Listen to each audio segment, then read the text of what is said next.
You know, in the tech world, we really love a good monopoly. For the last, 7 or 8 years, we've essentially had one single king ruling the entire AI landscape. Right, the transformer. Yeah, exactly. Everything. ChatGPT, Gemini, Claude, even the autocomplete on your phone. It's all built on that one specific foundation model architecture from 2017. Ascension is all you need. Right. It's basically the Bible at this point. But today, for our deep dive, we are looking at a paper that basically says, actually, attention isn't all you need. In fact, attention might be the actual problem. Which is a massive claim. I mean, we are looking at a paper titled Mamba, Linear Time Sequence Modeling with Selective State Spaces. It's by Albert Gu from CMU and Tridow from Princeton. And if they are right, we're looking at a shift that could be as significant as the transformer itself. That is a massive if, though, because we've seen these, transformer killers before. Absolutely. Countless times. They usually pop up, make a bunch of noise on social media, and then end up in the graveyard of interesting ideas because they just can't scale. But Mamba claims to solve the one thing transformers are genuinely terrible at, which is efficiency at scale. Exactly. We're talking about 5 times faster throughput and the ability to handle sequences of up to 1 million tokens. That is not an incremental update. That is a massive leap. So our mission today is to figure out if this is real. We need to unpack how Mamba actually works, why it requires a completely new way of using hardware, which is a huge part of this story, and whether it can actually perform in the real world, or if it's just, a really cool math trick. It is definitely more than a math trick. Let's get into it. To really understand Mamba, I think we have to understand the villain of this story first, or at least the fatal flaw of the transformer. We all know transformers are smart, but the paper argues they are incredibly inefficient. Why? It comes down to the math of the attention mechanism itself. Imagine you were reading a novel. Every time you read a new word, a transformer doesn't just look at that specific word. It looks back at every single word that came before it to understand the context. Okay, so that's the standard context window stuff. Yeah. It needs to know who he refers to in the sentence, he picked up the ball. Right. But it's the way it looks back that's the issue. It calculates the relationship between the current word and every previous word. That means if you double the length of the book, the amount of calculation doesn't just double. It quadruples. Quadratic scaling. Yeah. The 10 Tolly 2 problem. Precisely. And in practical terms, this creates what we call the KV cache problem, the key value cache. Yeah. During inference, or when you're actually chatting with the bot, it has to keep this massive history of the conversation in its active memory just to generate the very next word. Which totally explains why, if I paste a huge PDF into an older model, it essentially just chokes. The memory requirement explodes, and it gets slower and slower the longer we talk. Right, it hits a wall. So for years, researchers have been looking for an alternative. They wanted something that scales linearly. Double the input, double the work, not quadruple. And we actually had linear models before, didn't we? Yeah. Before 2017, we had RNNs, recurrent neural networks. We did, and RNNs were great at efficiency. They process text a lot like a human reads, just word by word. They update a hidden state. Think of it as a running mental summary of the text, and then they discard the specific raw words. Oh, they don't look back at the raw data at all. They just look at their current summary of the data. Exactly. Constant memory usage. Huh. Incredibly fast. But they had a massive quality issue. The compression problem. Yes. Imagine reading War and Peace and trying to maintain the entire plot, every character name, every subtle interaction, and every thematic nuance in a single fixed-size mental note. I'm going to forget who the main character is by chapter 3. Or I'll remember the vibe of the book but totally lose the specific quotes. That's exactly what happened to RNNs. They were forgetful, they couldn't recall specific details from long ago in the sequence, so we were stuck with this trade-off. Transformers remember everything but are slow and heavy. RNNs are fast but forget the plot. Enter Mamba. Now, Mamba is based on something called state space models, or SSMs. We've touched on these in previous deep dives, but the authors identify a very specific reason why previous SSMs failed to beat transformers. They call it linear time invariance, or LTI.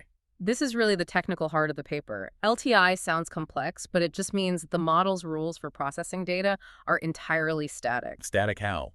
Like they never change. Think of a conveyor belt in a factory. That belt moves at the exact same speed and applies the exact same stamp to every box that passes by, regardless of what is actually inside the box. So if the box contains a diamond, or if it contains a literal rock, the machine treats them exactly the same. Correct. In previous SSMs, the matrices that determine how information is stored, these are parameters called SAB, BHA, and $7 were constant. They didn't change based on the input text. Which seems kind of crazy for language. Mm-hmm.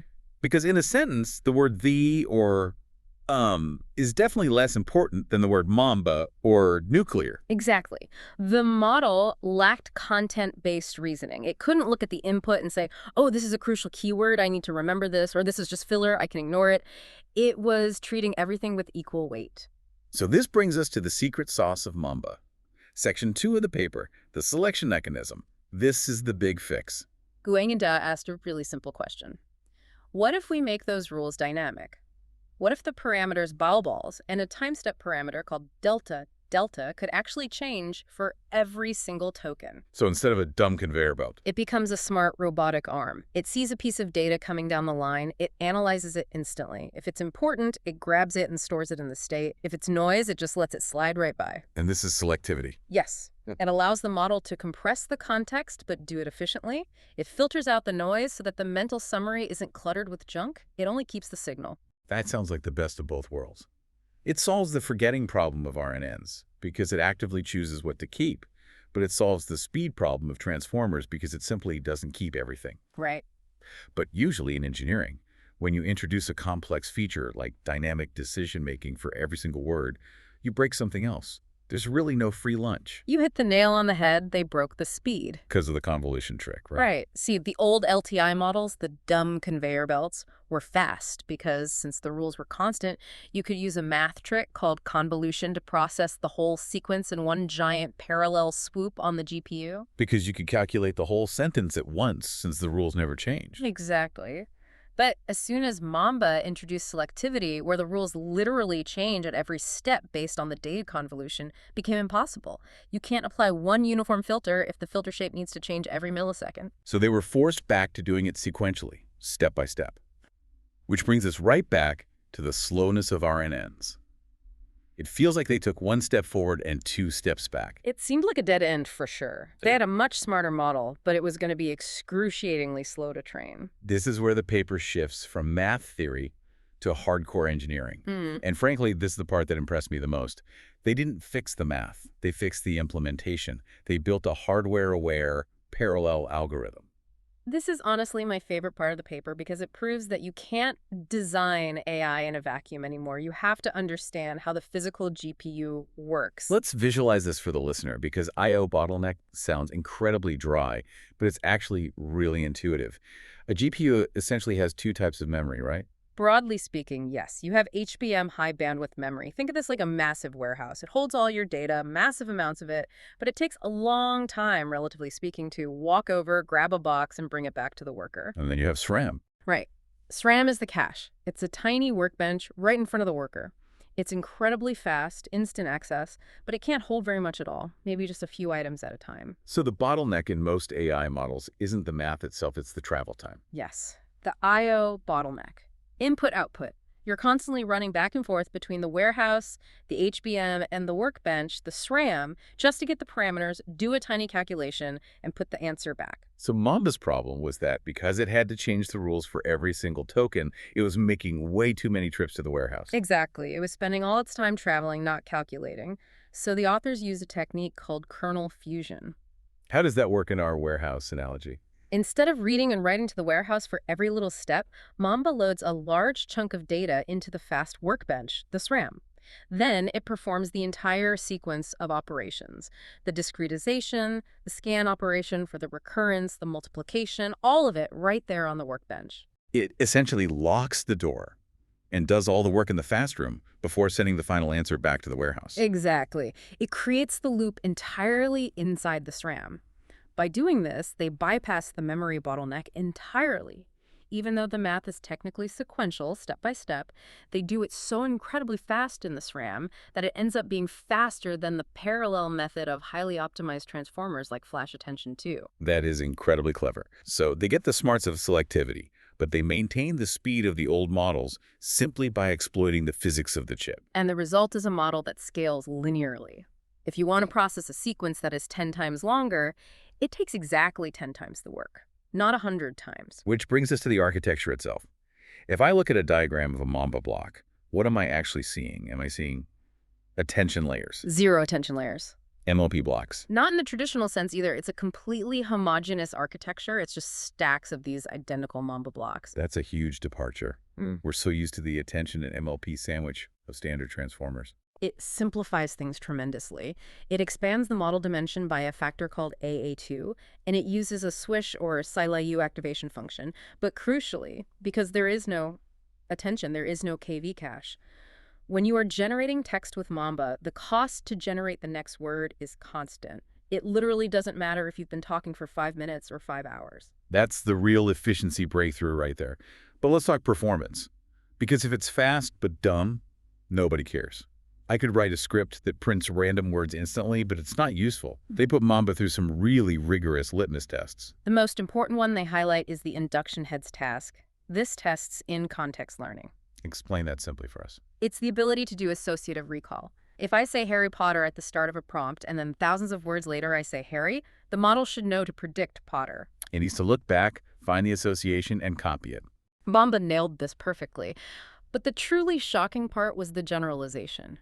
They trained it on sequences of a certain length, say a few thousand tokens, and then tested it on sequences of 1 million tokens. 1 million tokens. That's 4,000 times longer than what it saw during its training phase. And it still worked perfectly. Most transformers fall apart entirely if you go even slightly outside their designated training window.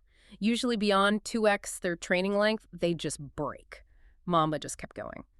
It suggests it didn't just memorize the training data, it actually learned the mechanism of reasoning. It learned how to look for associations. Okay, but that's synthetic data. That's a pristine lab test. What about the real world? They tested this on the Pile, which is a standard massive text data set for language modeling. They did. And Mamba matched the performance of the absolute strongest transformer recipes out there, like Transformer++ Raw, of the exact same size. So absolutely no quality loss. None. In fact, on some common sense reasoning tasks, a 3 billion parameter Mamba model was matching or beating a 7 billion parameter transformer, specifically Pythia 7b. So it's punching way above its weight class. It's half the size, but just as smart. But the paper doesn't stop at text. And this is where the general purpose part comes in. They looked at genomics, DNA. This is where the linear scaling really shows its worth. DNA sequences are enormous, millions of discrete base pairs. And the dependencies, meaning the gene that affects a specific trait, might be millions of steps away from the expression of that trait. A standard transformer would just run out of memory trying to see that connection. That's way too far back in the book. Exactly. They compared Mamba to hyena DNA, which is a state-of-the-art convolution model for genomics. As the sequence got longer, hyena started getting confused. Mamba actually got better. The more context they gave it up to 1 million length, the more accurate it became. They mentioned a Great Apes classifier task in there, too. Yeah. Yes. Distinguishing between human, gorilla, and chimp DNA, we share about 99% of our DNA, so you need extremely high precision over massive distances to find the tiny differences. Mamba significantly outperformed the competition here, specifically because of that selectivity mechanism. It could focus entirely on the 1% that matters and ignore the 99% that's identical. That makes perfect sense. Selectivity literally filters the noise. Now, there was one area where Mamba wasn't necessarily the undisputed king, audio. Right. They tested it on generating piano music from a dataset called YouTube Mix and speech digits from SCs09. It did very well. It beat WaveNet and Sashimi, which are top audio models, but they found a really interesting nuance. The discrete versus continuous thing. Exactly. Text and DNA are discrete. A word is the specific word. A DNA base is a specific base. You want to make hard choices about them. You want to pick this one and ignore that one. But audio is a waveform. It's continuous. Smooth. Right. Sometimes, for continuous signals like raw audio waveforms, the authors found that removing the selectivity, going back to the old LTI conveyor belt method, was actually better. Because you want to smooth things out. You don't necessarily want to select 1 millisecond and ignore the next. You want the continuous flow of the signal. That's a fascinating distinction. So Mamba is a master of discrete data, which, to be fair, covers the vast majority of what we use AI for today. Language, code, genomics. Precisely. It excels where logical routing and filtering of discrete tokens is required. So let's summarize the verdict here. Mamba successfully challenges the transformer by introducing selectivity combined with hardware awareness. It proves we aren't permanently stuck with the quadratic cost of attention. For a long time, the industry thought we just had to eat that cost, build bigger data centers, and buy more GPUs. Mamba shows there is a fundamental algorithmic way out. And the implications of that are huge. If we can run foundation models with effectively infinite context on smaller hardware, that completely changes the economics of AI. It opens the door for foundation models in incredibly data-heavy fields, or enabling on-device AI that actually has a permanent memory. It's a case of efficiency directly enabling brand new capabilities. I want to leave you with a thought about that million token context window. Yeah. We're so used to AI having a strict context window, a limited short-term memory. It literally forgets what you said 20 minutes ago. Right. It's a sliding window. Once the conversation goes past the limit, the beginning falls off the edge of the world. But if Mamba effectively makes that window infinite, if the computational cost of memory becomes negligible, do we stop calling it context and start calling it life? What do you mean by that? Well, think about it. If I can feed a model every email I've ever written, every single text message, every photo, every journal entry, my entire digital existence into the prompt, Oh. and it can process that in real time. You aren't just prompting it anymore. You're effectively loading a persona. Exactly. It completely blurs the line between training a model and just talking to it. If the context is essentially infinite, the prompt becomes the personality. It becomes the soul of the machine for that session. That is both incredibly exciting and slightly terrifying. It changes the nature of our interaction with these systems completely. That's the deep dive for you. Thanks for walking us through Mamba. Always a pleasure. See you on the next one.